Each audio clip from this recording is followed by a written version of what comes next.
It's time for the Mac Geek Gab quick tip of the week.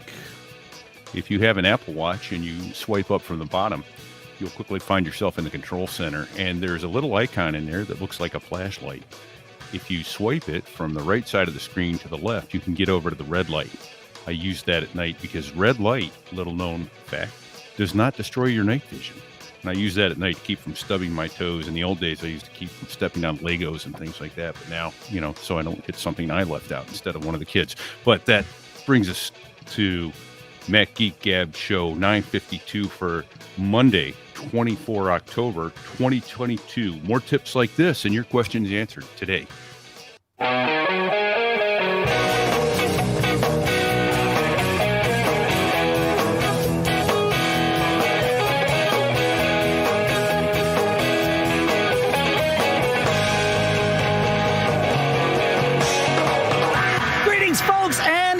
Welcome to Mac Geek Gab, the show where you send in your tips like that one, your questions, your cool stuff found. We answer your questions. We share your tips. The goal is each and every one of us learns at least 5 new things every single time we get together. Sponsors for this episode include Kolide.com/MGG, KOLIDE.com/MGG, where you can try Kolide today. This is cool device security. It uses Slack. It educates your users. It's very much in the MGG vein. Also, LinkedIn.com/MGG, where you can go and post your first job at LinkedIn Jobs for free. We'll talk more in depth about each of those in a few minutes here. For now, here in Durham, New Hampshire, I'm Dave Hamilton. And here in Fairfield, Connecticut, this is Jonathan Braun. And here in Lee, New Hampshire, it's Pilot Pete. Glad to be back, guys. Happy to have us all back together. I just as we were doing the intro to the show, I'm like, I'm glad. Like I had that happy feeling. Like I'm glad we're here. I'm glad we're doing this. It's good stuff. Fun stuff. This really is fun. Yeah, it is. It's fun. I like it. You know what else is fun is all of the quick tips that we get. And I know we have one to start with. John, you want to take us to Brian? Certainly. So Brian says, I heard this useful tip that I had forgotten about and thought it may be useful to share. In the past, whenever I long pressed on an app on iOS or iPadOS, it generally was to delete an app. But there is some great functionality to long pressing certain apps. For example, when I long press on the Apple Notes app, I can remove the app, but I can also scan a document, add a new photo, add a new checklist, and add a new note, all without opening the app. Cool. So I like it. How do you know which which apps offer additional options? I don't know. Well, I know one. You're just going to have to press on them. That's it. That's the way. Yeah, for sure. Probably won't break it. No, it is. What I would say is the apps that you wind up doing specific things in regularly, try long pressing on them. I mean, that. Right. That experiment, that investigation isn't going to take you very long. And then suddenly you're going to find out. I remember years ago, John, when you pointed out to me that long pressing on the App Store was a great way to get directly to the update screen, which is where I want to go in the App Store more often than not. So yeah, it's good. It's good. I might offer that that's a computer thing in general, with the exception of most, in the rare exception, I guess is what I'm trying to say, experiment a little bit. Probably not going to break it. There's a few things there, but generally, Apple's good about having the ellipsis, the little 3 dots that tell you, oh, there's another menu coming. Don't worry, you aren't going to format your hard drive. Right. Yeah, exactly. That's a good point. Yeah, Apple does work to save us from ourselves. Yeah. In spite of our best efforts. It's sometimes. Yeah. But this is why we recommend backups. I mean, it's one of the reasons we recommend backups. It's one of the reasons that, we just do all the things that we do so that we don't get caught when we're experimenting. And then we just have the freedom to experiment because there's so many, you hear me talk about it on the show all the time, but I love finding a better way to do things. I'm a a freak for efficiency, and I just love finding like that one where you go straight to the updates thing in the App Store. It's like, oh, it's so much better. I'm right there. I get where I want to go, and it doesn't take much extra effort to do it, and it's just more efficient. So yeah, I like this stuff. But yeah, experiment, and this is the really important part. After you experiment and you find something, send it in and tell us about it so that we can share it on the show. And where are you going to send it, one might ask? I'd send it to feedback@macgeekgab.com, but that's just me. I'd send it to feedback@macgeekgab.com. Well, I'm going to be the odd man out here, and I'm going to recommend sending it to feedback@macgeekgab.com. I know. I'm always different, huh, Dave? Yeah, that's how it is. Jim brings us our next quick tip, related to something we were talking about last episode, 951. He said Bob wrote in complaining or reporting concerned about the numerous login attempts on his Synology DiskStation. Jim has some quick tip advice. Number one, make sure that your DiskStation's behind your router. I think Bob's was, but that's a good good place to start. Our routers really do act as firewalls in many ways, just sort of by default. Then, of course, there's other things you can do. Another thing that Bob recommends is change the port that your DiskStation answers on by default. You know, our Synology, and this is good for anything that you're exposing to the outside world. The Synology DiskStation's DSM, which is sort of the management interface, generally answers on port 5000 or 5001, depending on whether or not it's secure. Change those. Make them, if you don't have anything else on 5100, make it 5100 and 5101, or 5003 and 5004, or something like. Just change them so that you are not just exposing where everyone else is going to be looking for these things and trying to hack in. Any reason not to go up to 50,000? Yeah. Well, so you could. Your router should be smart enough about this. You could do 50,000. I mean, that would be fine. I'm just thinking someone scanning the first 20,000 ports or so and moving on. Sure. Yeah. I'm trying to think of why you wouldn't want to go up to 50,000, and I can't think of a reason. If someone can, please let us know. But yeah, I don't, because what happens with your router when you're sending connection, or your computer in general, but your router as well, sending, like visiting a website. You're going to visit that website on port 443. That's the secure port to visit a website. Right. But when you do that, you tell that computer what port to send things back to you on. And that way you know where that inbound traffic is coming from.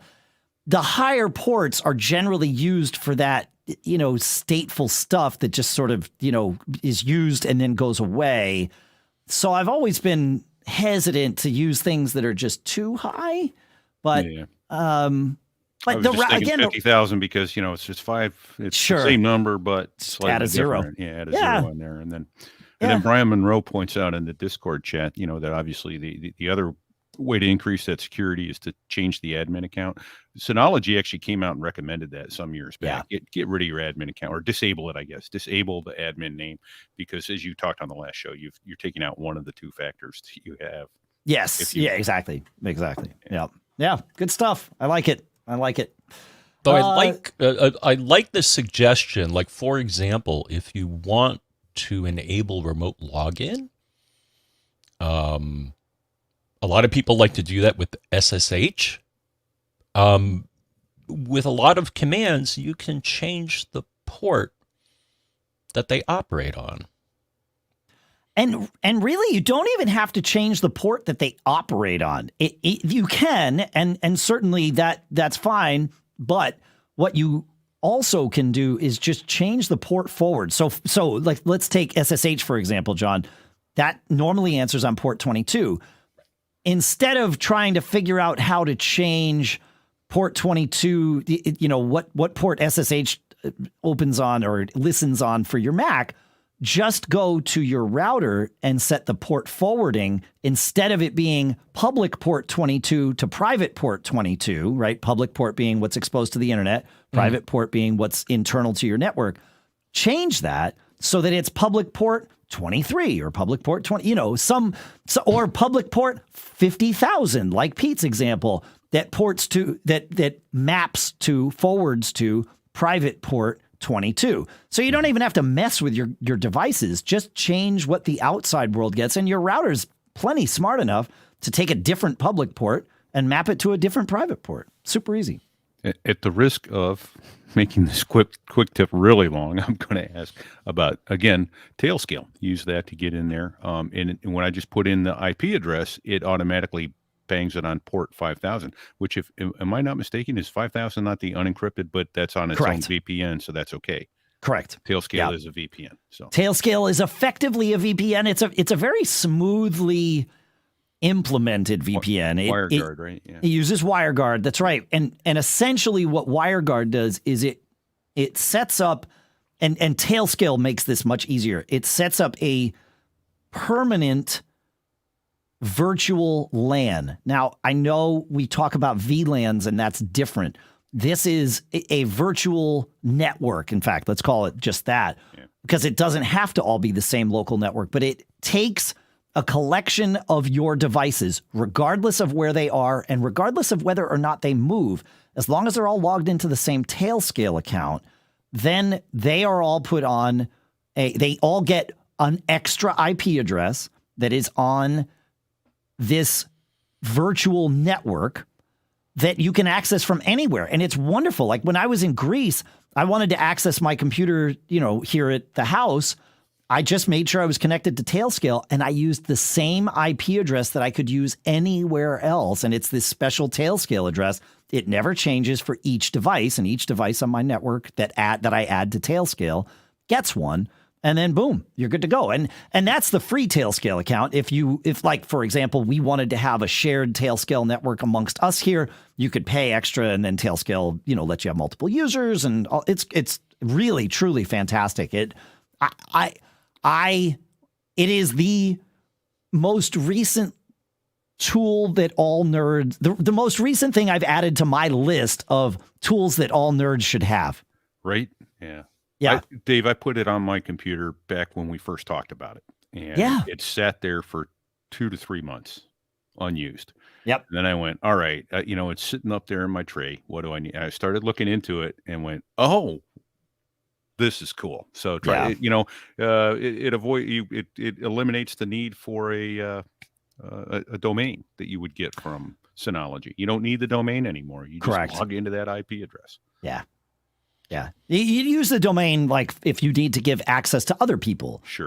But yeah, for just for the sort of things that you would normally do at home, but also want to be able to do when you're on the road. Yeah. That's where I'm using Tailscale all the time. SSHing into my boxes. I don't forward an SSH port from my public. It doesn't, I don't forward an alternate port. Ain't no SSH poking through my router, but I can SSH into any of my machines that I want. And Tailscale does its own little tack on to DNS, so you can even use DNS names with it, which is cool. You started using Tailscale too, right, John? Yeah, I thought it was very elegant. Installed it, and then you can assign devices, and it gets a 100 dot whatever IP address, and then I was able to connect to it. Yeah. Yeah. It's pretty cool. It's really well done. Like elegant. I like that word, John. That's yeah. And I still haven't done anything but my DiskStation with it. I suppose I could, get my wife's desktop on there. I have all of the permanent computers that the desktop computers in my house are all on Tailscale. Why not? If I need it, I got it. I'm good to go. Yeah, it's great. All right, so much for quick tip. Sorry. Yeah, that was a 15-minute or 10-minute quick tip. 9.5. John, take us to Doug, if you would, por favor. All right, Doug. This one is pretty quick, I think. As you know, iOS 16 added the ability to report text messages as junk. This is a cool feature, but I was getting frustrated by getting asked to report junk when deleting 2FA SMS messages, two-factor authentication, as if I needed another reason to hate 2FA SMS. Yeah. I didn't want to create a new contact for each account, so I created a single contact called, wait for it, 2FA SMS. I put the 2FA numbers into this contact and use a custom label to identify them by company name. Now I can delete all 2FA messages at once, and I'm no longer asked to report junk. The message app also looks much cleaner without random SMSs scattered about. Huh. Maybe this is something other. Oh, we got some suggestions here. Other gabbers or gabberati will find useful. Ah, nice. Gabbers and gabberati. All right, we'll add those to the list of our potential names for our family here. Yeah, I like it. All right, good. I like that, John. That's a good, it's a good tip. Awesome. I'm still, and this is just me, I don't understand maybe somebody can explain it to me. I don't understand the value in spending time cleaning out and deleting old text messages. I just leave them. If I need to message someone, they're either in my pinned list, because I use all 9 of the pins, for my family and various groups that I'm part of, and like you guys.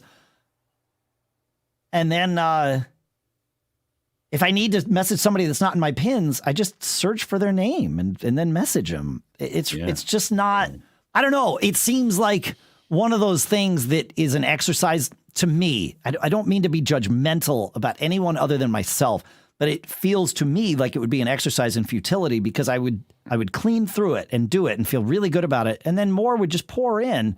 It's like, I don't. The only thing I can imagine is what's the smallest they make now? 256K or 256 meg. Microphone?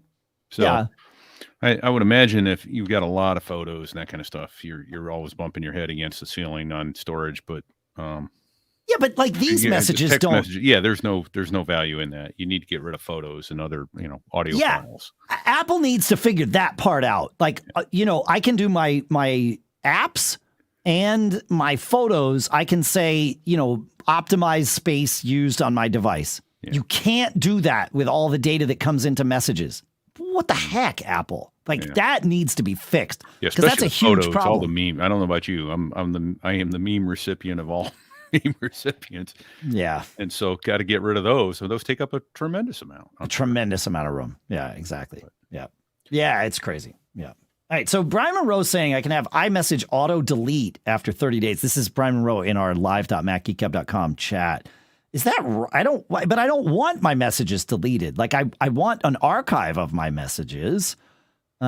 If somebody sends me something, especially a picture or screenshot or something, I might want to refer to that down the road. So I don't like, I like having a history. I've saved every email I've ever received, other than junk, obviously. But I don't want to delete. I just want to archive them somewhere that's not going to just take up storage on every single one of my devices. That's all.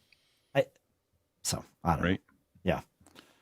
I mean, and that's the nice thing. Although I'll tell you, as a traveler, you can do that with your photos. You say, hey, yes, send it all up to the iCloud and all that. But then when you're trying to look at your photos and you're in an airplane, right? Show somebody something. Yeah, well, no, you can't. It's not there. So my solution to that is just to buy the most storage that you can get. Yeah, fair. Yeah. So Brian is right, though. If you go into settings, messages, and scroll down a little ways, there's a message history section. And one option that I see in it, that is keep messages. And you can choose 30 days, 1 year, or as I have, forever. Yeah. But I just want to I want a second option there. Optimize storage on this device. Use my iCloud storage to hold my messages. I'm cool with it. It's fine. I got no issues there. All right. We've got some more quick tips here. Kirit brings us a quick tip about accessibility, but a cool use of it. And this is new in iOS 16 and watchOS 9. If you go to Settings, Accessibility, Apple Watch Mirroring, you can see your watch face magnified on your phone and manipulate it. The usefulness? He says, I don't know. Maybe to learn, teach about the watch, to send screenshots. Maybe more features will come. This is one of those things that's, I had the same thought as Kirit when I saw it first. It was like, oh, that's cool. What am I going to use it for? I don't know, but that's cool. Maybe it's because there is no way to do this from the iPhone to your Mac, right? Like you can share like with QuickTime Viewer, maybe or QuickTime Player, and maybe people don't know that. You can, if you connect your phone to your Mac, I think it has to be done wired. I think QuickTime Player, and you create a new movie, and you can essentially set your iPhone to be the camera for this, so you can record, and see your phone mirrored on your Mac screen, but you can't manipulate it there. It would be really nice if you could use, say, screen sharing to control your phone, but that's something Apple's never done. So maybe that's why I got excited about this, because it's like, oh, this is like screen sharing for the watch, So yeah, I don't know. Yeah, I don't know, but it's a cool one. So well, as long as you're in there too, remember everybody, and it's the app comes with the watch, is you have a remote for your camera, so you can take selfies from across the room. And you can make sure you can look at your watch face when the camera remote is on. You can look at your watch face and see, is everybody in the picture? Yes, they are. Okay. And then hit the button and take the picture. So, yeah. Yes. That's a great bonus quick tip right there, Pete. I like it. Yeah, man. Yeah, it's good. All right. What do we got here? Oh, yeah. PCUnix from our Discord has, this is good. He says, although automatic switching of AirPods Pro from my phone to my iPad almost always works, sometimes it does not, and sometimes I'm not sure whether or not it has, and I like to make sure before I let my iPad make noise because I only want the sound in my earphones, not out of its speakers. So my habit had been to check settings, but I realized today that if I adjust the volume, which I would always do after checking settings anyway, the volume indicator shows an AirPods icon. It may have been there for years, but I just noticed it. I think this is new with iOS 16 and the upcoming iPadOS 16, which we're going to talk about here, since that comes out the same day this episode does. But that's a great tip. Change the volume. You'll see what device you're sending to, or at least a hint about what device you're sending to. That's a good one. Or you can just wake your wife up at 2 a.m. Well, that's the thing, isn't it? That's really what this is about. Or draw attention to yourself in an audience, in a classroom, or exactly. Ooh, exactly. Pick on me. Yeah, pick on me. Exactly. All right, one last. Well, it's not just one last quick tip; it's one last set of quick tips from Harvey. John. Yes. More accessibility. Fun here. So Harvey says, in episode 951, you talked about assistive touch on your home screen that you can use to restart your phone, iPad, or take screenshots. One thing I have also added to the top level is accessibility shortcuts. My accessibility shortcuts include Apple Watch mirroring, assistive touch, reduce white point, and smart invert. Okay. But there are lots of other choices under accessibility shortcuts that you can choose from. Let's see. So you can use the assistive touch dot to mute, unmute your phone. Okay, That's neat. And a number of these settings even work on a lock screen, like mute and restart, and some accessibility shortcuts, like reduce white point. You can remind or let your listeners know that the transparent dot does dim after you use it, so it doesn't hinder what is beneath it from being seen. And sometimes it is in the way, but easily slides away when swiped. Cool. I'll have to look at accessibility again. Hey, these days, every new potential hire can feel like a high-stakes wager for your small business, and you want to be 100% certain that you have access to the best qualified candidates available. And that's why you need to check out LinkedIn Jobs. LinkedIn Jobs helps you find the right people for your team faster and for free. We used it with Sadie, or we used it when we found Sadie. We had like 75 top quality candidates. It was fantastic. LinkedIn made it so easy to not only create the job post, but then you go through the whole process, right? So you create the job post and then you add like the purple hiring frame to your LinkedIn profile so that you're spreading the word. LinkedIn Jobs has simple tools like these screening questions that make it super easy to focus on the candidates with just the right skills and experience so you can quickly prioritize who you'd like to interview and hire. This allowed us to take those 75 candidates and narrow them down to like 20 that we interviewed, which then, of course, we narrowed it down to like 4. And then we had like Sophie's Choice because everybody that we interviewed was fantastic. So it was tough, but we found Sadie, and it's been amazing. This is why small businesses rate LinkedIn Jobs #1 in delivering quality hires versus leading competitors. LinkedIn Jobs helps you find the qualified candidates that you want to talk with faster. Post your job for free at linkedin.com/MGG. That's linkedin.com/MGG to post your job for free. Terms and conditions apply, and our thanks to LinkedIn Jobs for sponsoring this episode. All right.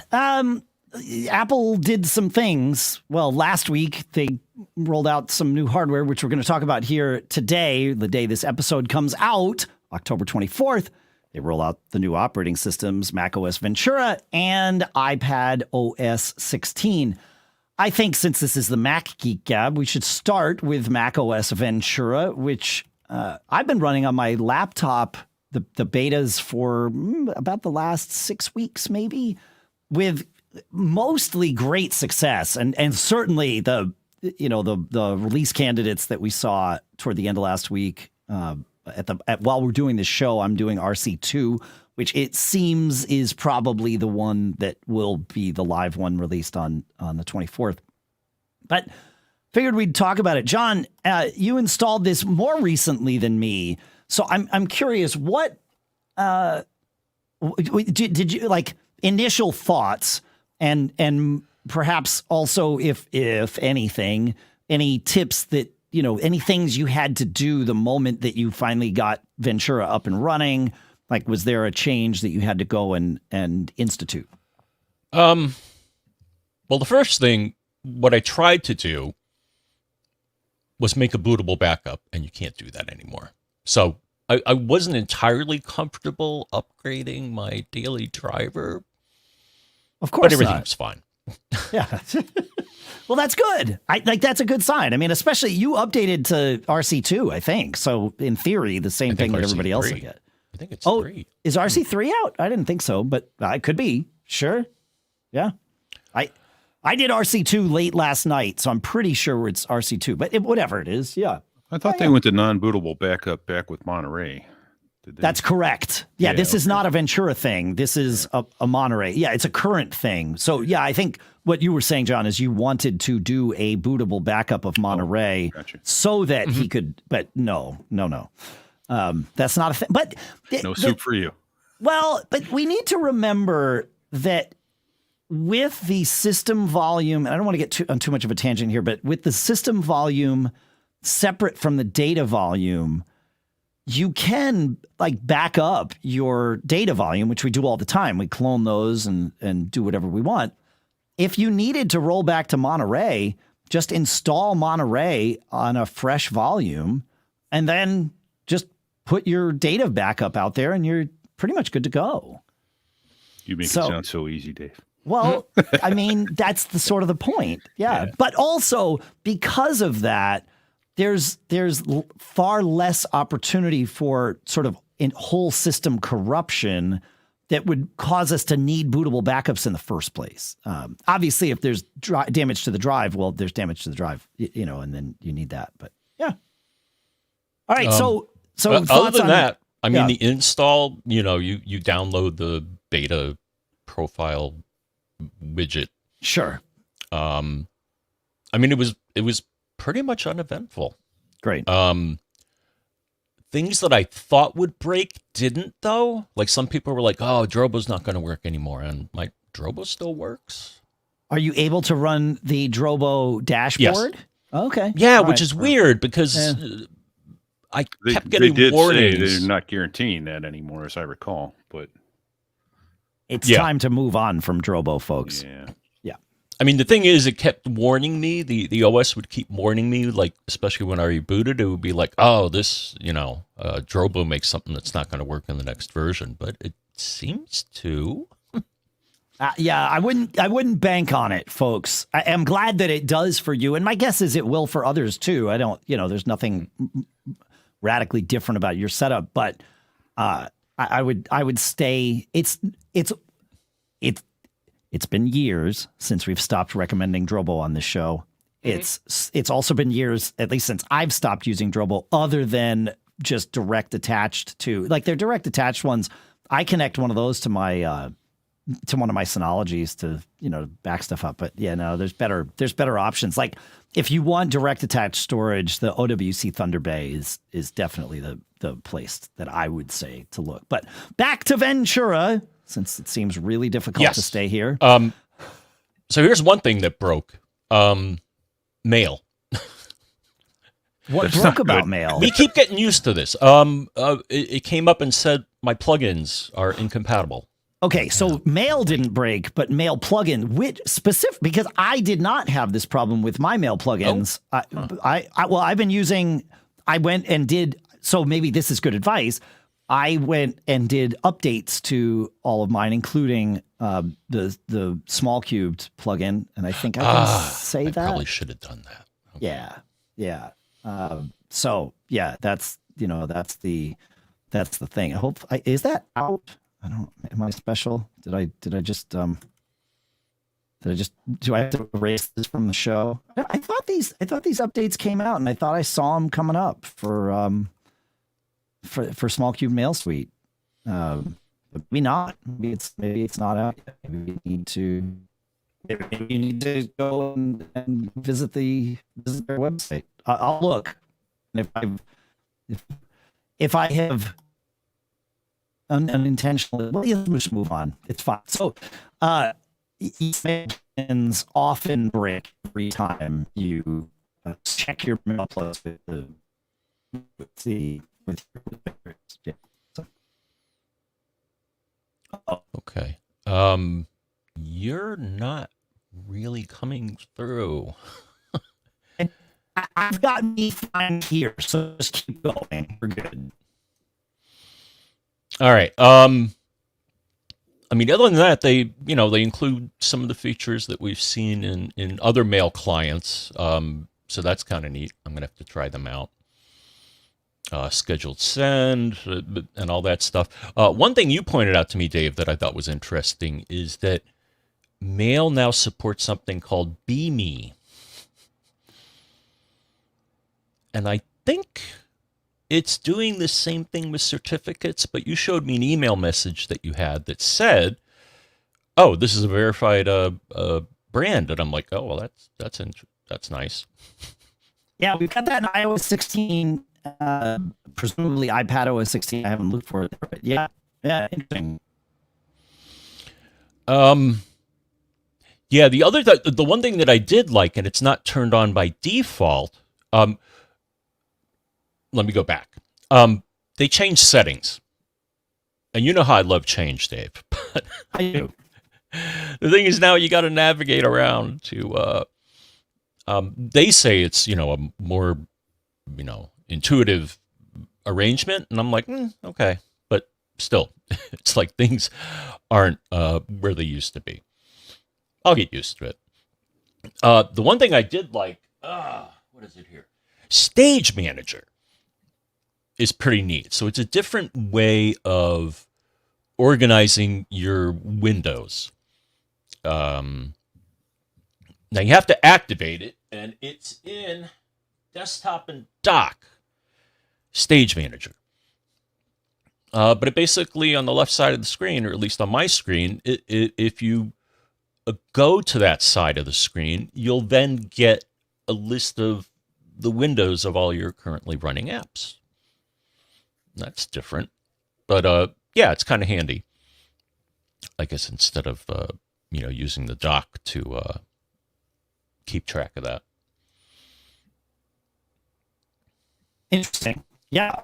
I noticed in system settings, I change something when I first installed Ventura. Now, to be fair, my first installation was weeks ago, maybe a month ago. So this may have gotten better. I did it on my laptop, and my laptop display was zoomed when it first it first came up. So I had to go into System Settings, Displays, Default for Display, and change that back. It also seemed like low power mode was enabled automatically in System Settings Battery, and you have 3 options, I guess, or 4 options. You have for low power mode, you have never, always, only on battery, and only on power adapter. And so pick one of those. Mine, I think, was set to low power mode automatically, only on battery. The one last thing that I want to make sure everyone knows about Ventura is that Time Machine has moved. And Time Machine is now in Settings, General, Time Machine. I don't know who made that decision, but I'm not happy about it. I don't know. See, you're on my side. Yeah, well, it's a stupid place for it. Like, why doesn't it get first party billing anymore? Why is it buried in Settings General? Yeah, that's not good. Right? Yeah. I don't know. It doesn't make sense to me. Well, I still wish they'd rewrite Time Machine from the ground up. You know, that what they did at first was kind of cool and it worked, but as you know, there's no warning when it's not working right. And right, you know, there's just right, you know, and then you need it and you don't got it. That's why multi-layered approach to this. And now it's buried even deeper. Like I don't know. I don't know. Fish shake apple. Yeah, what the heck, man? Like, there's got to be a better way. There's got to be a better way. I agree. Yeah. All right. Let's. Anything more on Ventura? Obviously, this is but the first of many Ventura conversations, I'm sure. You know, send in your stuff, feedback at macgeekgab.com, and we'll go from there. But yeah. Do you have any questions, Pete? I don't think you've installed it yet. So I have not, and so therefore I do not as yet. But I have a developer account years ago. I probably need to reactivate that and start betaing myself up.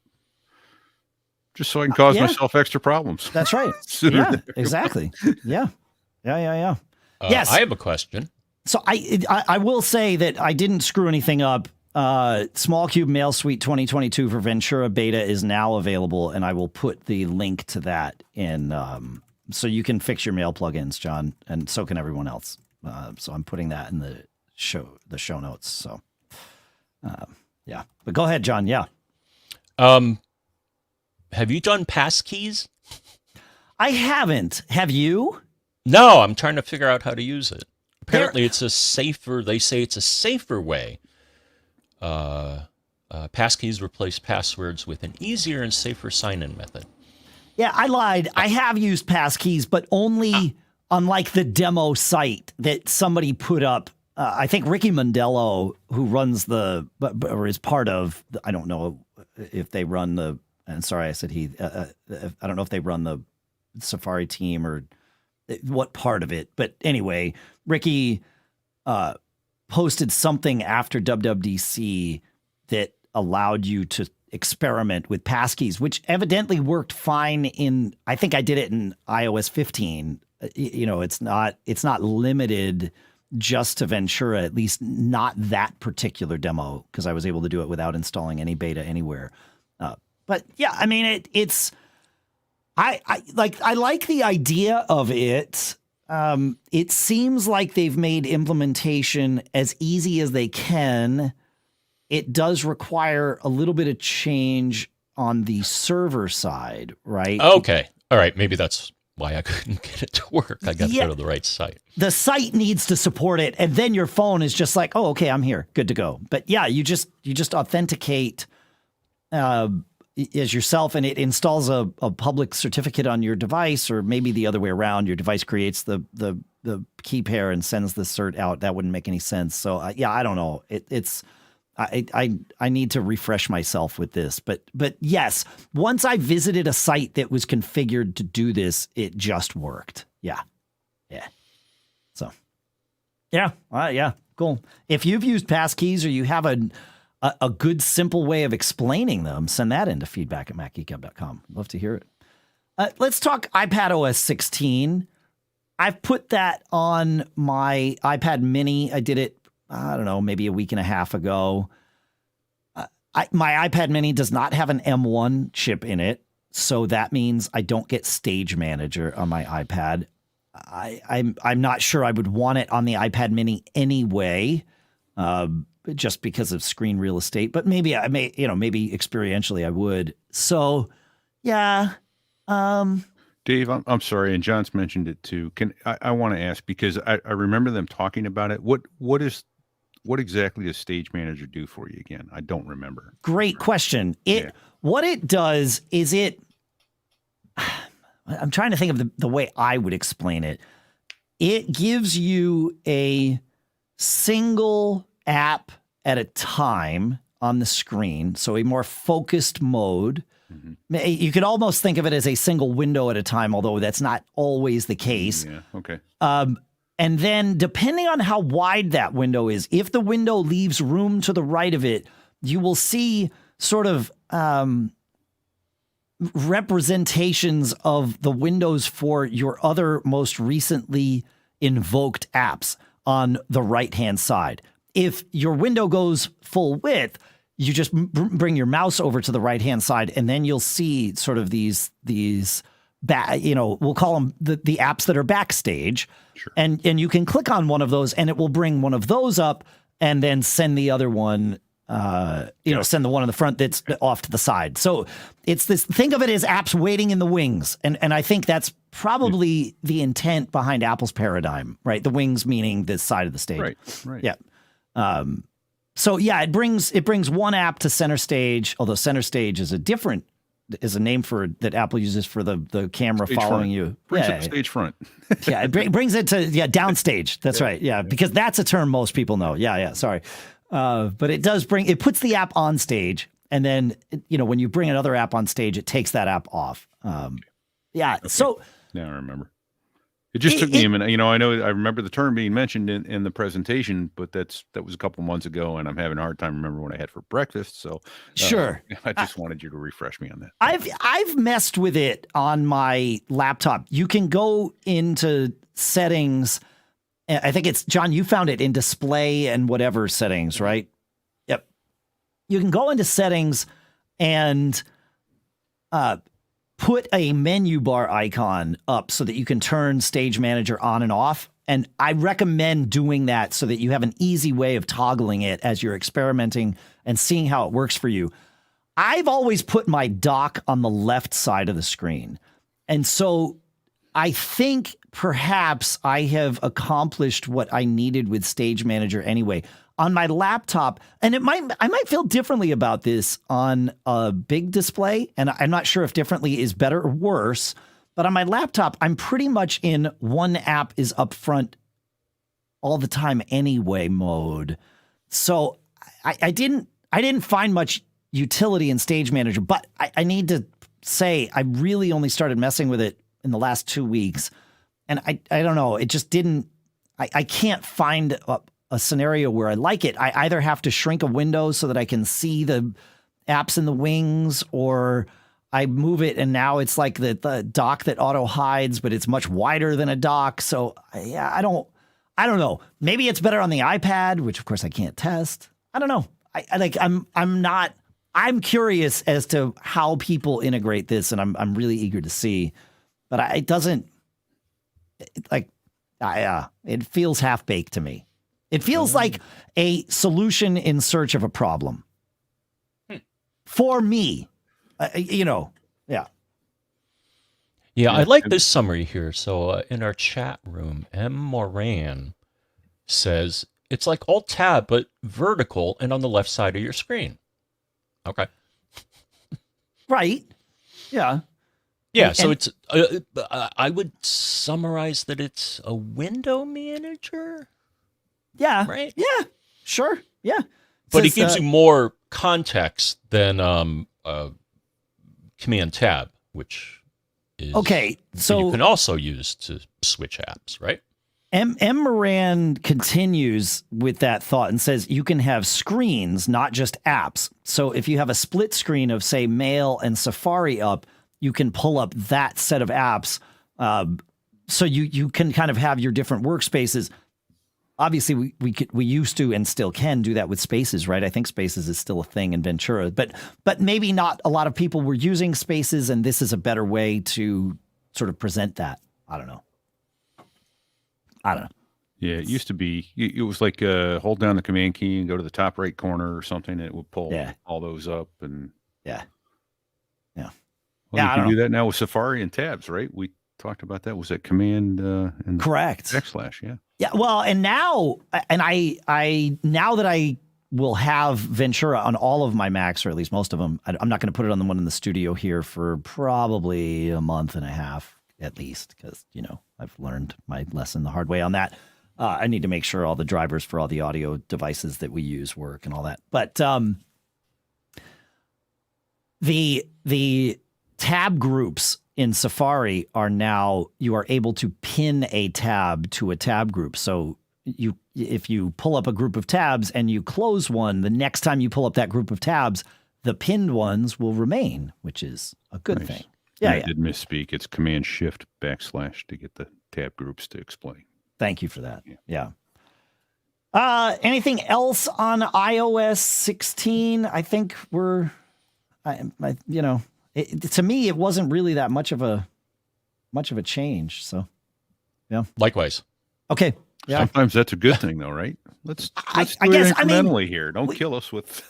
Yeah, we do get the, you can edit and delete messages, and that all syncs now properly amongst all the devices now that they're up to date. So that part of it's nice. Other than that, Now I get to talk about our sponsor, Kolide. Kolide is an endpoint security solution that uses the most powerful, untapped resource in IT. Do you know what it is? If you've been listening for a little while, you do. It's your end users. Old school device management tools like MDMs force these disruptive software agents onto employee devices that slow their performance and then treat privacy as an afterthought. Kolide does things differently because instead of forcing changes on users, Kolide uses Slack to notify your team when their devices are insecure and then gives them step-by-step instructions on how to solve that particular problem. By reaching out to employees via a friendly Slack message and educating them, learning 5 new things or learning 1 new thing, it's all good. By educating them about company policies, Kolide can help you build a culture in which everyone contributes to security because everyone understands how and why to do it. You get engagement, you get buy-in. It's awesome. For IT admins, Kolide provides a single dashboard that lets you monitor the security of your entire fleet. And it doesn't matter whether they're running Mac, Windows, or Linux. And that visibility makes it easy to prove your compliance to your auditors, your customers, your leadership. You can meet your compliance goals by putting users first. Visit kolide.com/MGG to find out how. That's KOLIDE.com/MGG. And our thanks to Kolide for sponsoring this episode. All right. In the change is bad column, Apple also changed the lineups of iPads and Apple TV 4K. In fact, I was on Daily Tech News Show this past week. If you don't listen to that show, that's a great show with Tom Merritt. It is super fast paced. It was, if you listen to that episode, you will think that they cut like all the dead air out. No, that's how it was live. It was like a fire hose, man. It was fun. I did that. I was also on another podcast recently on a little tangent here. Last month, I was on the Command Control Power podcast talking like tech support and more. Actually, those guys are from, well, essentially your neck of the woods, John. I mean, but we all sort of grew up in the same general area. That's another fun show. So Command Control Power, and I'll put a link to the episode from September 6th when I was on, but that's a show. We've shared tips from that show here before. Those guys know what they're talking about and know what they're doing, and they have fun doing it. So, but Daily Tech News Show, I was on. We were all set to talk about other topics, and then hours before the episode, Apple released all kinds of things. So we don't need to rehash all of it. To me, the colorful entry-level iPads, and I'll use air quotes with entry-level, the 10th gen iPad with the 10.9-inch liquid retina display, to me, that's the most interesting of the iPads. The new iPad Pro doesn't really do it for me, but if it does for you, then we should talk about that. But I like that they've moved that to USB-C. I like that they moved the FaceTime camera to landscape. That's good. They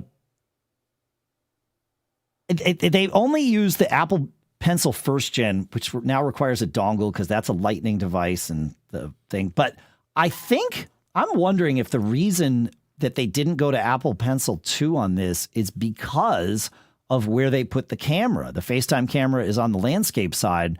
Does that mean you can't have the Apple Pencil magnet and charger on the landscape side? Because they didn't do that with the iPad Pro. The iPad Pro now, it uses the same Gen 2 pencil. It charges on the same side, on the long side, but that means that the camera remains on the left side. It's a weird. You can't use the Apple Pencil 2 with this iPad at all? No. The Apple Pencil 2 is only for other iPads. It's the new 10th gen iPad. The iPads Pro, yes. Yeah. The iPads 10th gen, no. Those are Apple Pencil 1. That was the Pencil 2 is so much better than the 1. Correct. But it pairs and charges magnetically. Yeah. And so maybe you can't have charger and camera in the same spot. I don't know. I'm not Apple's engineers, which is probably a good thing. So. Just what I'm thinking. Right. Yeah. Okay. Yeah. I don't know. That doesn't seem good to me. Well, I won't be buying one then. Darn it. Yeah, and it's an interesting thing. I mean, they moved the price up. It's up like $120 or something. It's now $449 for the Wi-Fi model, and it also is Wi-Fi 6. However, Apple now does have a Wi-Fi 6E device in the lineup with the new iPad Pro. That is the first Apple device to have Wi-Fi 6E. So okay. I don't know what that, that means it's going to start congesting my 6 gigahertz backhaul. That's not true, though.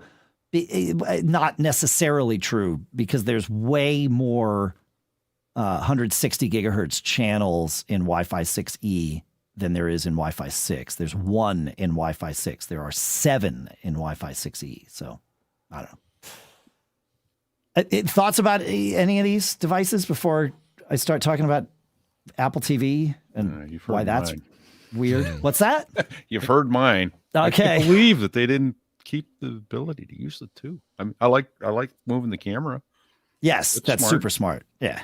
But boy, that Pencil 2 is such a neat piece of gear. Yep.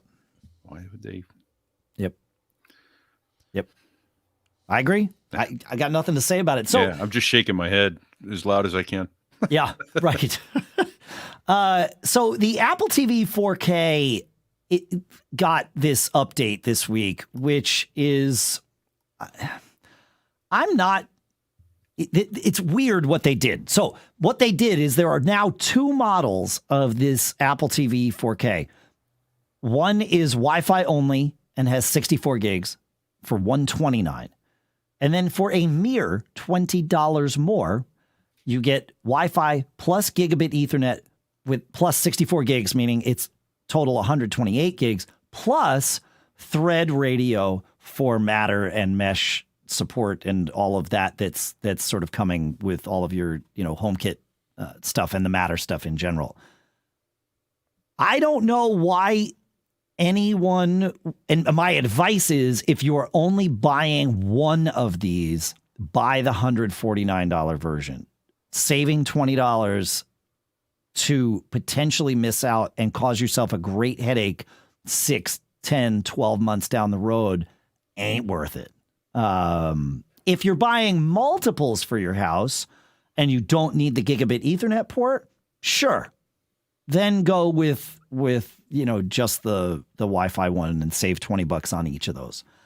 But otherwise, man, I don't. I know this show is expensive to listen to sometimes, and I know I'm telling you to spend an extra $20. That's what I did. I ordered one, and it was like, yeah, no. I'm not going to outsmart myself on this. So did I understand you to say this is going to be like the Eros? Like it's going to be an extra mesh repeater type thing? Not for your Wi-Fi network, for your Thread network. Thread is the protocol that's it is a smart home, kind of like Zigbee and the others that we've seen in the past. Where Thread matters is that it is the protocol being used by this Matter standard that is accepted by the idea behind the Matter standard, the Matter concept, the Matter consortium. Somebody will correct me on the right way to say these things, please do, because I want to get this right, and I know I'm not. But the idea behind Matter is that smart home devices from multiple vendors will be able to interoperate with one another by using Matter as the sort of protocol that they talk with. That said, and as Brian Monroe correctly points out in our chat at live.macgeekgab.com, the current crop of Eros, and I think even the last gen of Eros, also have Thread radios in them. So you may not need to get the Thread radio in your Apple TV. And if you are certain that you don't, then sure, you could save the $20 and it's going to be fine. But, to me, it's like, is it really worth? Because I don't have any Matter devices yet. I don't know how many of these Thread repeaters I'm going to want. Maybe the more the merrier. But I bet they're more than $20 if you buy them standalone. Yeah, right. Yeah, exactly. Well, yeah, exactly. Just saying. But this new Apple TV 4K, it's actually got a better chip in it than the new entry-level iPad. That's got an A14 Bionic. The Apple TV 4K has the A15 Bionic chip, supports HDR10 Plus. Maybe it'll finally do the right thing with Atmos sound from like Plex apps and things like that aren't just adhering to the like low bitrate standards. We'll see. We'll find out. I have one on the way. And the new Siri remote looks exactly the same, except when you go to charge it, it's got USB-C instead of Lightning now. Go. Yep. And guess what? They don't give you a charging cable. Oh, yeah, that makes sense. Or at least that's what the article says that I'm reading. Yeah. Yeah, well, they're starting to do that with other things, too, is that they're not bundling a charger because they figure you probably already have one. Yeah. Yeah, for sure. Oh, what else was notable? It weighs less. But wait. And has fanless design. Right. Now, fanless makes sense in the living room. That's an important thing. You don't want to have a fan right under your television. So, sure. Mm-hmm. I like that. Yeah. So, I guess my current Apple TV has a fan that I didn't know about. Does it? I don't know. I mean, when they said fanless design, I had the same thought as you, John. And it's like, well, does that mean my old one does? Or does that just mean that Apple is trying to tout a feature they had not previously touted? Mm-hmm. I bet it's the latter. No, turns out it's the former. Brian Monroe, again, in the chat room for the win. The current ones do have a fan, but people have not noticed it. Wow, I've never noticed it. Yeah. Same. Yeah, I've never heard it. Wow, I'd got to go look at it and see where the vent is, because I thought the only holes were the power and the data ports. Yeah. All right. There it is. He's got the iFixit teardown. Sure. There's the fan. Put it in the link in there. Yeah. Yeah, great.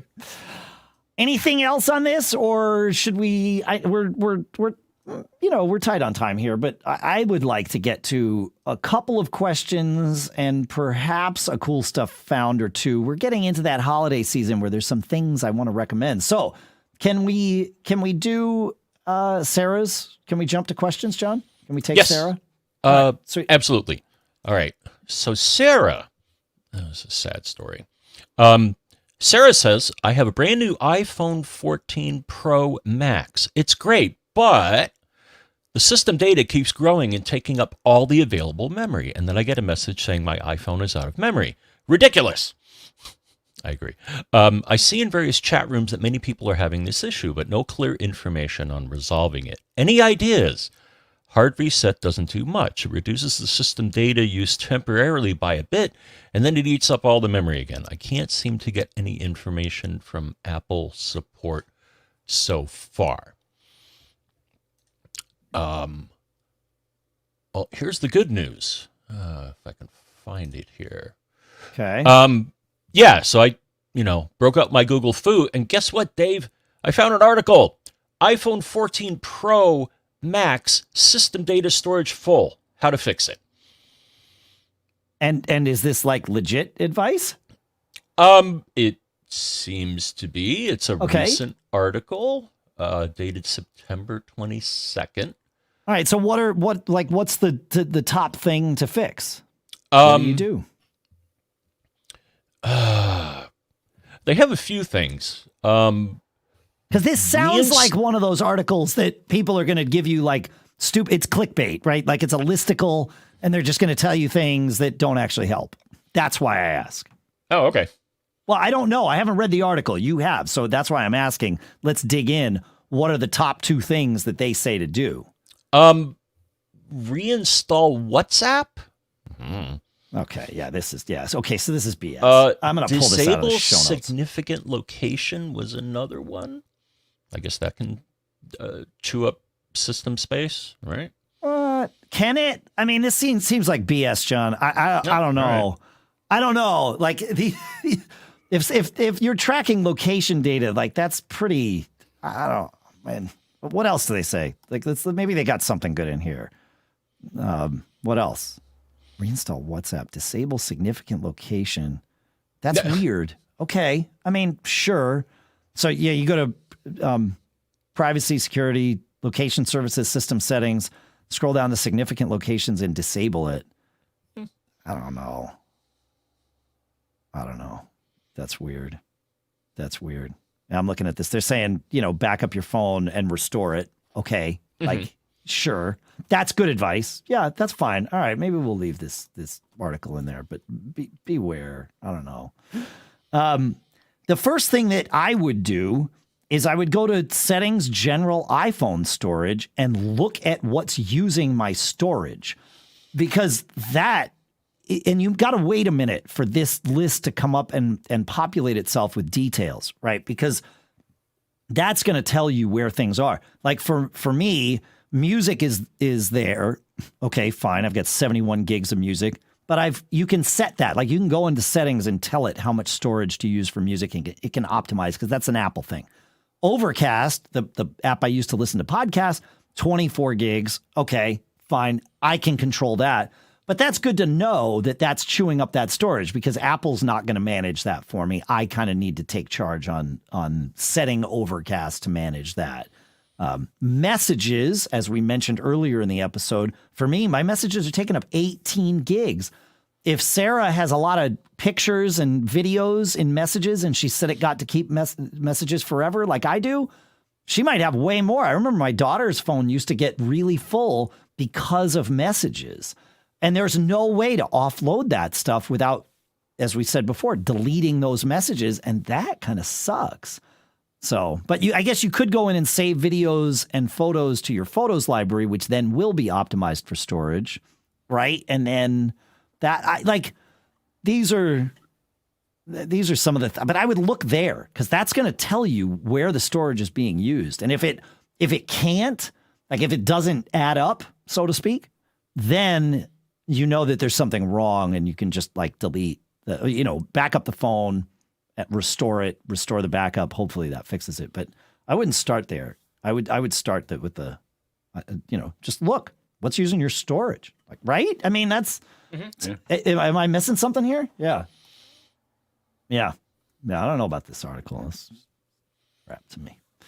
Are there any apps that do that, or is it just settings? You just got to go into settings and look at storage. Yeah, because apps can't see outside their sandbox. Yeah, their sandbox. That's right. Yeah, okay. Which usually is a good thing, but not always. Hopefully looking there, Sarah. That's what I do when I encounter a phone, mine or someone else's, that's like too full. because it happens. Got to buy a new phone. What? That's crazy talk. No. I mean, that's what Apple wants you to do. Yeah, buy a bigger phone. Yeah, it's time to buy a bigger phone. That's right. Let's go to Eliot. This is a good one. John? Yes. Eliot says, here's one thing that thwarts a USB-C lifestyle. The power ports on airplane seatbacks are all USB-A. Even the newest 737 revisions. Any projection of how long it'll take for them to catch up? If you're flying, pack your dongle. And would love comments from Pilot Pete. Yeah, well, I'll make a couple of comments here. Probably the simplest thing, Dave, is to get a USB-A to USB-C cable. Oh, he took mine. No, it's good advice. Yeah. I think I have one in my bag somewhere. I don't know if you can get power delivery through that, though, but it'll do in a pinch. No, right? and I want to stop you there. Power delivery is a USB-C only thing. Right. And I can't, which means that if there's a USB-A port involved, there's no power delivery. So, right. So you don't have to explain what power delivery is as opposed to not just charging your So we don't have to wonder whether we'd be able to get power delivery out of the USB-A port on an airplane because it's USB-A. Therefore, there's no power delivery. Power delivery allows you to get more than the 2.1 or whatever amps that you can see out of a USB-A port. Sometimes a lot of them are just 1 amp, right? That's sort of the bare minimum should be anyway of a USB-A port is 1 amp. Power delivery goes above 2 amps and you can get it up to, Apple's got it up to, I guess power delivery technically ends at 100 watts or 99 watts, right? And then Apple's doing more than that with MagSafe, I want to say. I could be wrong. They may have bumped up the top end of power delivery. But anyway, it's lots more. That's why we can charge our laptops with USB-C because power delivery allows that. Now, no matter what you do with the port on a plane, you get a USB-A to USB-C connector. That ain't going to charge your laptop. It might not even charge your iPad all that well. It will. We use it to slow the rate of discharge, basically. That's it. You can. Yes. Are you able to do that with your laptop too, Pete, to slow the rate of discharge? I've done this. I haven't tried it on the airplane, but I've done this at home. Actually, I will have the laptop in bed some nights, with the football game on, and either doing an email or something with my website / podcast, and then before I go to sleep, I'll take the one that's plugged into the little. I've got this, 4 or 5 port USB-A, and one of them's a USB-A to C cable, and I'll turn the laptop off and set it down, and in the morning it'll be 100% because it's in the sleep mode, so it will take a charge. But I haven't tried that on the airplane, but I've noticed that the iPad with full brightness and several apps running in the cockpit, and we use it for navigation and NOTAMs, Noticed Airmen, those sorts of things, that it just slows the rate of discharge. Yeah. But which can be, like every little bit counts. Yeah. Kelps. That's easy for you to say. Yeah, it sure is. And I don't know why. I think it has something to do with the EU.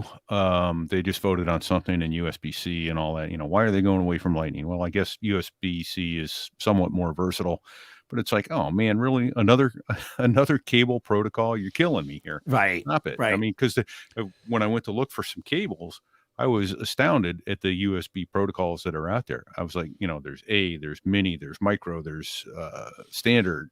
Make it stop, please. So I found though that my resolution, we updated our iPads and still are in the process from the. I don't even remember which generation, but to the latest generation before this week of iPads. And of course, they all come with USB-C to USB-C cables. Right. And it's like, okay, great, except I've got a USB-A port, power port on the flight deck to power that. So I went to Monoprice and I bought, like a dozen USB-A to C cables, and I've been handing them out like candy to my first officers because they're like, oh, that's great, I need one of those. So I have some advice to share on this because I've obviously run into it, and we're going to run into it more as our electronics move to USB-C. but the planes, I don't think they'll always be on USB-A, but I also don't think many years. It will be many years, and I don't think planes, even when they move to USB-C, will be power delivery. It's still just going to be, 1 amp, maybe 2 amp. It's still going to be 5 volts, all of that. Whatever cables you get that you plan to use on the plane, buy them. And I've got a link in the show notes directly to this on Amazon. Buy them in bright red. And the reason is you will see it when you're about to leave it behind as you get off the plane. Or you can donate it to the seat back pocket god. You can donate. Right. That's right. But the bright red, it shows up even in the seat back pocket. Usually, when I'm doing my quick little check, it's just something that I also keep a bright red one in my travel bag to use for CarPlay in rental cars, because I also see the bright red cable in the car and I know that it's mine. So get the bright red ones of those. Also buy a 4-pack of USB to USB-C to USB-A adapters. You can also get these in red so that you don't leave those in ports somewhere. But these are just, instead of a cable, these are just tiny little adapters that you plug into a USB-A port and they give you a USB-C port. I've used these everywhere. They're small. They're easy to throw a bunch of them in your bag. And when you do leave one somewhere, well, you've got another one. You can buy the black 4-pack for $7.99. I recommend spending $11.99 on the red or purple 4-packs so that, again, you see them before you. Yeah. And actually, the ones that I don't have in handy, I'll see if I can find it for the show notes. But I do have like I say, I bought these cables. They've got a little green light in them at the USB-C end that say, that tells you, oh yeah, there's actually power in there that it's going through there, which is nice. Send us a link to those, Pete. Yeah. Let's put that in the show. Yeah, that's great. I didn't think I'd like that. It's not bright that it keeps you awake at night, but it's or on the flight deck. Ooh, did I say that? No. Wait, what? What? Let us be clear. There is no sleeping happening on the flight deck. That's correct. I'm just joking. But that being said, the reason is what will frequently happen is it has to do with the airplane I fly is the 777. You'll get as you come off, it's got 2 ground power sources, and if you want to come off, and then the airplane, as it needs more power, will start load shedding. And one of the buses that it will shed is the cabin utility bus, which is the same one that powers our iPads and our electronic flight bags, our EFB. And so right away when that green light goes out, oh, okay, it's load shed that bus. Or there's been a brief interruption, in which case you just cycle the power to that bus and you'll get it back. But sure, I've gone way down a hole. But I'm just saying, there's going to be other times, I'm sure, where it's nice to have a little green light there at the base of your iPad. If it covers on it and it's turned off, well, is it charging or not? Yeah, look at the green light. I want this for my laptop at home in the living room. Because I've got the power supply is like buried behind the couch, and I've got a big long cable that comes over the top of the couch, and it's great. I can tuck it in, it hides nice, it's great. But if I tug too hard on it, I pull it out. But I don't know that I've pulled it out, and I plug my laptop in and I go to sleep, and I wake up the next day and my laptop. And then you didn't. Bingo. Then you pulled it out, don't you? Yeah. So I like that idea. Okay. All right. Yeah. Find that for us. We'll put it in the show notes, folks. Yeah. John, I cut you off, and then we went down a huge rabbit hole. Yeah. What more do you have to share on this one? The last flight that I took. Yep. I think it was an Embraer plane. I don't know if I pronounced that right. But they had both USB-A and 120 volt AC. So pick your plane wisely. Yeah. And a lot of planes have 120 or 110, whatever. 220, 221, whatever it takes. Hey, come on, Mr. Mom. I got that. Thank you. I appreciate that, Pete. A lot of them have it, but it's not obvious. Where I often find it is if I am sitting in the seat and I reach either my right or left hand down. You got to be careful. You got to know your seatmate, otherwise it's going to look creepy. It's like along the sort of the plastic of the seat. So just, right under your thigh almost, or just to the left of your thigh or your calf. or the right of your thigh or your calf, you'll find this. Now, be careful poking around there because, might be full AC power, and you don't necessarily want to do that with like wet hands. But that's where those are often found, at least for me, on airplanes. So if you don't see it obviously on the seat back in front of you or kind of by your feet, check near your calves. And again, just, make sure your seatmate knows. Under the armrest, I guess is the right way to say that. Right, Pete? Yeah, that's it. Yeah. Yeah. And during my last travel, here's another thing. Bring some battery packs. Yeah. Yeah. I recommend the MagSafe ones. I'm a big fan of MagSafe battery packs, especially a MagSafe battery pack that has an output port, so I could use it for like my iPad if I wanted. Oh, and get a battery pack for your phone too. I mean, sorry, yes, for your phone.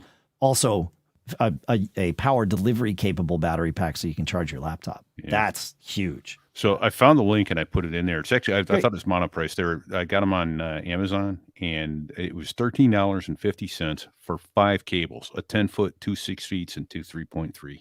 Amazing. Yeah, great price. Yeah, cool. Eats green light cables. I like it.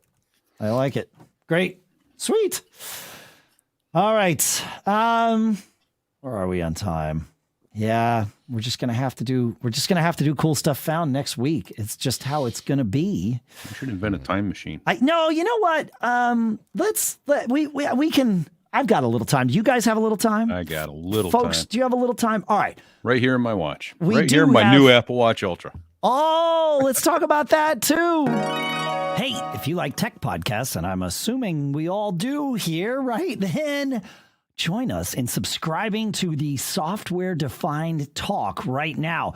It's a weekly podcast that recaps all the news in cloud computing, DevOps, and enterprise software. The hosts, Cote, Matt Ray, and Brandon, keep us updated on topics like Kubernetes, DevOps, platform engineering, and anything else related to enterprise tech. Plus, they'll weave in plenty of nonsense like how to optimize shopping at Costco. It's a fun, freewheeling conversation that'll keep you informed and entertained while doing the dishes or walking your dog. So, what are you waiting for? Subscribe to the podcast today by visiting softwaredefinedtalk.com or searching for Software Defined Talk in your favorite podcast app. Thanks, Cote, Matt, Ray, and Brandon for doing this swap with us.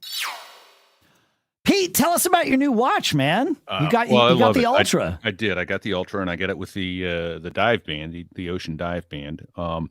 So the first thing though is don't throw any of the packaging away. I didn't, but I was about to, and I went to put the band on, and there's an extra little loop there that once you've put the little tail to your watch band, it sticks out. There's the loop there that it goes through. That isn't automatically already in the watch band. You have to put that on yourself. So I almost got rid of that almost. And when I went to put it on, I went, oh, that's funny. That shouldn't be flapping around. It shouldn't be flapping around. And so I slopped it around and go, does it fit underneath? And goes, no, that's not the way to do it. And then I started pulling the packaging apart and looked at when all else fails, read the instructions, right? Looked at the instructions and it showed a loop there. And I went, wow, where's that? I started digging it apart. It isn't obvious, I guess is my point, that there's an extra loop if you get the big Ocean diving band. So got that. Love it so far. The new face that's on it is amazing. You can choose latitude, longitude, or bearing and distance, those sorts of things. I mean, it's fun to play with, and I just got it last night, got it set up. So I haven't got done a whole lot with it yet, but I love the new face, the red face for nighttime, for always on. I love it. So you take the crown and you just rotate it, and it changes the face to red for nighttime. And my watch doesn't do that, Pete. You've got the Ultra, right? No. Oh, okay. Well, there you go. I didn't know. I thought you had gotten the Ultra, but you hadn't. No. Okay. No. So this only works on the Ultra, and it only works on some faces, is my understanding. I played with it on another face, and it did not work. But having the red only is so very nice at night. because what I would do, I found that That's really something. I'd go to the theater mode, which is again swipe up from the bottom, and you've got the little icons, and it's I guess that's what they call it, the theater mode, because there's the happy and sad mask, or the comedy tragedy mask, right? Yeah. You touch that, and then when the watch is on, all you do is put your hand over the face, and then when you take it away, it's dark. And that way you're not bothering other people in a dark cockpit at night in the theater, waking yourself up with light. Like my wife sleeps with her watch on in the light. Sometimes I'll wake up, I'm looking right at the light, and I'm like, oh, come on, you're killing me here. So I always turn mine off at night, but it requires you to poke at your watch in order to get the light on to go, okay, like a 1970s digital watch. With the red mode, it's dim enough to not bother you, but bright enough to see. And once again, red light, as I talked about in the opening tip, doesn't ruin your night vision, which is something that I've known for I don't know how many years. You just assume everybody knows, right? But that's why they use red lights on ships at night. And right. So that you maintain your night vision.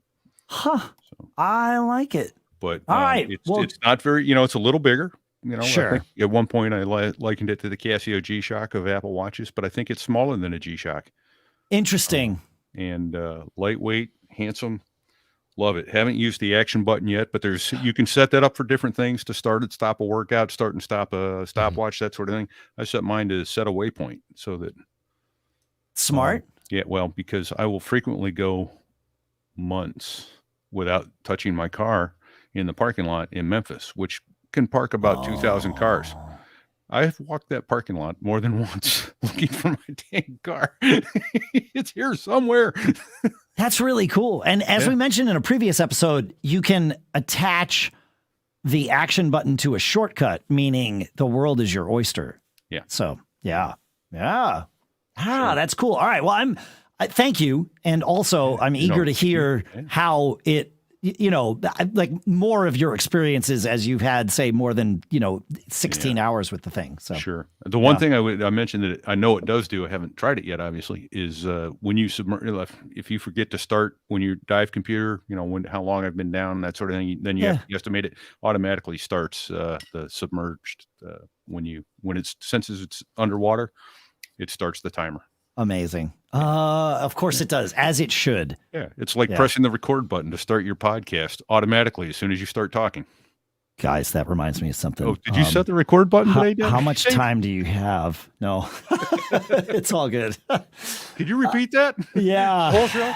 Yeah, the whole show. Yeah, exactly. You remember that tip you started the show with, Pete? Yeah. All right. Thank you for that. We've got time for a couple of cool stuff found. One of them comes from Raul603 in our Discord at macgeekgab.com/Discord. And it is called Shoot, which is an app that lets you use your iPhone as a webcam with your Mac. I had never heard of Shoot before, but this looks like a pretty solid thing. And Raul says they use it pretty regularly. So I'll put a link out there. It reminds me, of course, of the thing that I am currently using to do this show, which is Re-Incubate's Camo. And that is so Shoot is from I'm trying to think, it's at squares.tv, and then Re-Incubate Camo is from reincubate.com, and the latest version allows Wi-Fi connectivity. Which is cool because it means you can use your iPhone as a camera with your Mac without being connected to your Mac. So like lots of options. And then of course, Ventura adds the continuity camera, which does the same thing. But that means, and I haven't tried this yet, but I think what it means is I could have 3 iPhones as cameras on my Ventura equipped Mac, because I could use Ventura's continuity camera for one, Re-Incubate Camo for the second, and then this new thing that Raul 603 pointed us towards called Shoot as the third, because I don't think any of those 3 allow for multiple cameras via each of their paths, but each of them allows for one. And so that means I could have 3. But I've been thinking about it. Like here in the studio, I would like to be able to record myself playing the drums. And so to use wireless cameras that all sort of pull in, and I could record with, Ecamm Live or something on my Mac. Well, now we're moving in the right direction. So thanks for that, Raul. I like it. It's fun stuff. Lastly, well, John, do you have a cool stuff found before I lastly us? Not yet. It's Not on the way. yet. All right, good. Right? Yeah, I hope so. Your Apple Watch wasn't delivered last night? No. Oh, okay. That's good for me to know since I'm the one that ordered it. I got to let Amazon know that it still didn't make it. Okay. So we'll stay tuned for John's Apple Watch adventures. The last cool stuff found that I have here is I'm a fan, and I know many of you are fans of robot vacuums. I am now been testing for about the last week the newest from Anker via their Eufy brand. It's the RoboVac X8, which includes laser navigation, so LIDAR, twin turbines that generates 2,000 PA of suction, and it's got this mapping technology. They say it's perfect for pet owners. I have used a lot of robot vacuums, and with every one of them, including like the one that I checked out last year, that the first one that I had with a LIDAR sensor and all that, and the laser navigation makes a huge difference because it can like go around stuff that's going to cause it trouble, right? Because there's all kinds of things that you or your kids or your pets leave all over the floor. And if it, starts to, like, two of our cats are obsessed with pipe cleaners. Pipe cleaners and robot vacuums do not get along, it turns out, because they just stop stop it in its tracks. This thing, every other robot vacuum, I've had to, make sure that there's no pipe cleaners and other like little cat toys with the string, that come off, like the string tails on like a phony mouse or whatever. Though, if those are on the floor, that's the end of the thing. And also, I've had to really, even the ones that have their own mapping technology in them, I've had to carve out spots in the map that they shouldn't go or whatever. And you can do all of that with the RoboVac X8. However, I have not had to touch it since I plugged it in and turned it on the first time. It knows, it figures things out. It mapped out the floor of my house that I have it on, which has all kinds of disastrous obstacles. It knows where it can't go. It knows what a pipe cleaner is that's going to stop it in its tracks. It detours around it. Obviously, it doesn't vacuum there, but that's sort of the point. Yeah. This thing is so smart that I'm blown away by this thing, and you can get prices on the one you have up on the screen, $549 down to $199. Do you know which? Oh yes. So the one that I have is the vacuum only, and it's currently at the moment selling. It's $499 normally. It's selling for $350, $349 at Amazon, and I'll put a link in the show notes. The one that's $549 is the RoboVac X8 hybrid, which adds a mop to it. Yeah. I've got a mop vacuum coming, and we will test that and talk about that too, because we know that this is a thing that a lot of us are interested in here, and so we will keep talking about these. But I just wanted to spend a little time talking about this one, and then I'll compare and contrast. But at the moment, this year's technology really is a step up from what we were seeing last year. It's amazing. That sounds cool. I mean, I've got Roombas, but the problem with the Roombas I've had is they managed to jam themselves underneath the chair. Yes. No, that's right. And I have a first gen Eufy RoboVac that does that all the time too. This one with the laser mapping and all of that stuff. And I think what they call the AI map technology, I think that's the part where it's doing pattern matching and knowing, okay, that looks like a pipe cleaner. I shouldn't go after that. That looks like, dog poop. I shouldn't go after that. Right. Well, I mean, it's super important. Yeah. And it can, with the laser, it can see the height of things, and it knows the height of itself, so it doesn't go in. It really makes a difference. And I'll tell you, we have these things run every night in our house. We don't run them on the floor at night of the floor of the house that we sleep on for obvious reasons, perhaps. But it's wonderful waking up every day to a freshly vacuumed home. It's awesome. Yeah. So how does it charge? It drives itself back to its charging base. Okay, so you have a dock for Yes. it, and it knows where it is. Correct. You start it on its Nice. dock, and then it builds a map. And it was cool with this one. The first time it ran, I was just watching it on my phone, and I saw where it was going on the map and how it sussed out rooms. Once it finished a floor, it then went and automatically said, okay, well, here's the 4 different rooms on this floor. And I could change all that, but it was pretty much right. It was like, okay, here's this section. And then I can now say, hey, just go clean that one room. And it'll, drive itself off the dock and go do it. And just like we have it, It knows not to go downstairs. It gets to the edge of the stairs, it goes, oh, there's stairs here. I won't go down. Don't do that. However, I know these companies must be working on a vacuum that could do stairs, because if that's the one thing we still have to do manually, is vacuum the stairs, and that sucks. So I know somebody's gonna. I mean, I say it sucks. That's because I lead a charmed life. But I was gonna say something about this that really. While you're thinking away. about that, I'll mention they're doing that even now with mowers. You put a wire around the yard. There are Roomba type mowers that. I guess Roomba was the first in the business, so they've got the advantage of being the Kleenex or the FedEx of the right. Yes, that's right. Yeah. No, the Eufy Anchor with their Eufy brand and every other brand that Anchor has really they're hitting it out of the park right now with a lot of things. They're not the only ones that do it right, but they're one of the ones that do it right for sure.